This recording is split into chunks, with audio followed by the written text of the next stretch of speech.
Rage on that beat, going crazy. Hey y'all, welcome to the Zest 2.5 channel. If you're a subscriber, welcome back, and if you're not, why not just, stick around for a bit, watch some videos or two after this one and see whether the channel's for you. Now, there are a lot of adult animated sitcoms that love to dangle racial stereotypes with their characters and also with their screenwriting, with shows like Family Guy, South Park, and The Simpsons being one of many that tries to poke fun at the stereotypes of different communities, which sometimes is taken as lighthearted fun or sometimes is taken as offensive, with shows like South Park really pushing the lines of social commentary with extreme satire, and also Family Guy, who at this point have completely desensitized its viewers to what is funny with its outrageous humor and outlandish stereotypical depictions of different racial communities, sometimes without the concept of social commentary. But in my opinion, no show delivers crude social commentary better than Aaron Mcgruder's The Boondocks. I've not seen a show with this much attention to detail, where each character in the show represents caricatures and personifications of recurring identities and ideologies in the black community as of 2005, and from the perspective of the creator, being Aaron, with Riley personifying black pop culture, Huey personifying black counterculture, and our main man Uncle Ruckus, who is a caricature of internalized racism. Before we go on, if you're enjoying the content, please do subscribe and like the video. By God's grace, we can hit that 1K subs soon. It's all down to your support, so thank you very much. Let's get back into it. Now, Uncle Ruckus is the Boondocks' most iconic character. He's supposed to be the Uncle Tom archetype raised to the 13th power. Now, to get the full picture of Uncle Ruckus, we must understand him from the perspective of his ideologies as a character before we approach him from the human perspective. Ruckus's ideologies are very straightforward, nothing too complex. He's a white supremacist with a bitter hate for the black community and everything black, even though he himself is actually a black-skinned person. Ruckus always denounces his black skin by saying he has re-vertiligo, which is supposed to be the opposite of vertiligo. You heard of vitiligo? Shoot, well, I got re-vitiligo.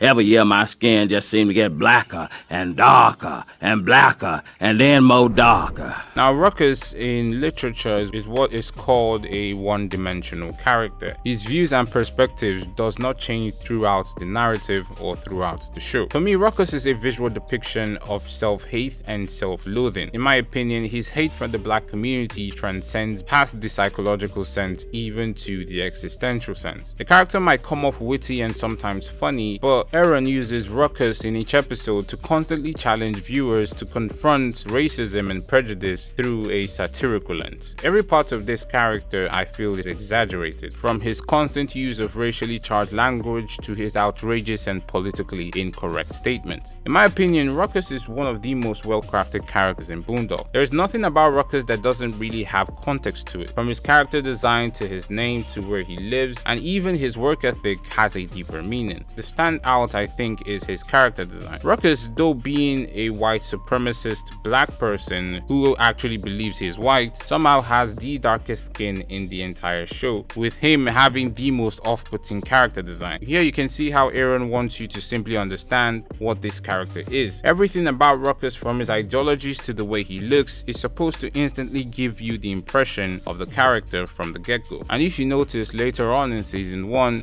Ruckus got his own theme, which was the playing of a tuba. All of this is actually to give you the impression of this character. Immediately you see Ruckus, you already know what he's about to do, and you already know what he's about to say. That's what I mean by every part of this character is so intricately thought of when compared to other characters in the show. Now, coming back to Ruckus's ideologies, something that really stands out to me is how no one actually fights Uncle Ruckus's views throughout the show. We normally see characters in the show either completely ignore it or accept it. Ruckus's views are never fought by any of the characters, but in 3 specific episodes, we see Ruckus's views being accepted and celebrated. In episodes like The Passion of Reverend Ruckus, where he opens a church to preach his white supremacist values, and also in the episode The Uncle Ruckus reality show, where his views were put on television for everyone to see. Throughout the show, no one actually fights or even rebukes Uncle Ruckus's views, there might be that one-off moment where Robert might get angry at Ruckus because of what he says, but no one actually fights his views. In my opinion, this is classic the Boondocks social commentary, clearly pointing towards how the populace have been desensitized to such levels of extremism and how most people tend to tolerate such views and sometimes accept it. Now, moving towards analyzing Ruckus from a human perspective, we'll be taking a look at 3 Uncle Ruckus centered episodes that will help us understand Uncle Ruckus from a human perspective. The 3 episodes being the Uncle Ruckus reality show, the story of Jimmy Rebel, and the color of Ruckus. To be honest, I should have added the passion of Reverend Ruckus, but there's a lot of controversy surrounding it, so I'm going to leave that one be. In the Uncle Ruckus reality show, we get to see the extent of Uncle Ruckus's self-hatred. We get to understand that Uncle Ruckus only lives the way he does because he thinks he's a person of white skin, and so he does everything to uphold to the standard of what he believes a white man should be, therefore contrasting his views of a black-skinned person. Uncle Ruckus works 40+ jobs and he's overly hardworking. All of this because he has the thought that a white man is supposed to behave like this. But then when he gets his ancestral results that confirms him to be 102% African, Ruckus goes through a depressive phase. Oh no, this can't be. He tries to adapt to his preconceived notion about how a black person is supposed to behave, but when he notices that he can't function like that, he tries to end himself. This shows the level of self-hatred Ruckus has for himself, and it goes to the extent where he's willing to end himself rather than to accept the fact that he is a black person. But the question is, why? Why does he hate the idea of being black, and also why does he have all this praise and admiration for the white man? Personally, I feel the episode The Color Ruckus explains this perfectly. This episode answers a lot of questions that I think any Boondocks fan would have about Uncle Ruckus. The episode gives us a deeper understanding to the character. Ruckus's reason, in my opinion, for being like this is his upbringing. And while I think Aaron did not give us this episode to justify Ruckus, rather I feel that he gave us a social commentary on how child upbringing affects people in ways that we can't describe. Uncle Ruckus' stories about Vitiligo and his admiration for the white man comes straight down from his mother inflicting those ideas on him. And coupled with Ruckus's abusive father, you have a child that has all the ingredients to hate himself and to strive to completely ignore the obvious or to believe the stupid. Can't do it, can you?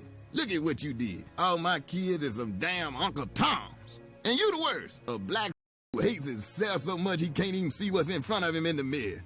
This episode shows Uncle Ruckus, in my opinion, to be a kid, one who was scarred, so much so that it makes him have these outlandish stereotypes about what a black man is supposed to be, to which Ruckus even admitted. You could see how everyone in the family except Ruckus's father wanted Ruckus to believe that he had vitiligo. It was kind of like they wanted to protect him or make him feel unique. While I know Aaron wanted this episode to be funny and satirical, this episode really comes off sad and makes you feel bad for Ruckus. The episode clearly shows how Ruckus's upbringing affected the way he grew up, and even with this episode, Ruckus still had to face the fact that he was not a white person, but in this episode he just puts it down to his father lying to him.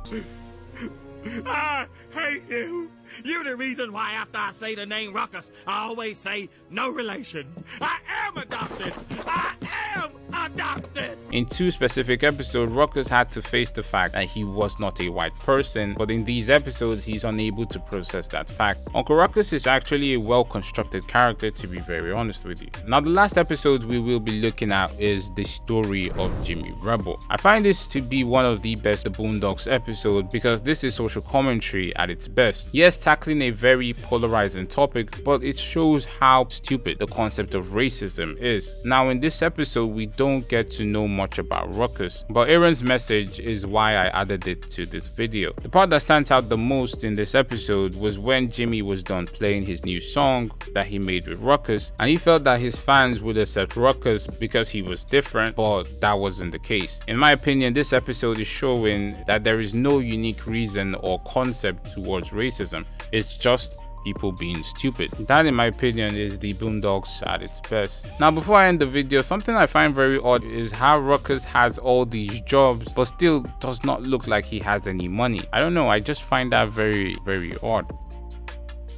Okay, that's the end of the video. Thank you for watching. I could have kept on going, but I didn't really want to make the video very lengthy, you know, so as to ease the editing process for myself. So yeah, what do you guys think about the video?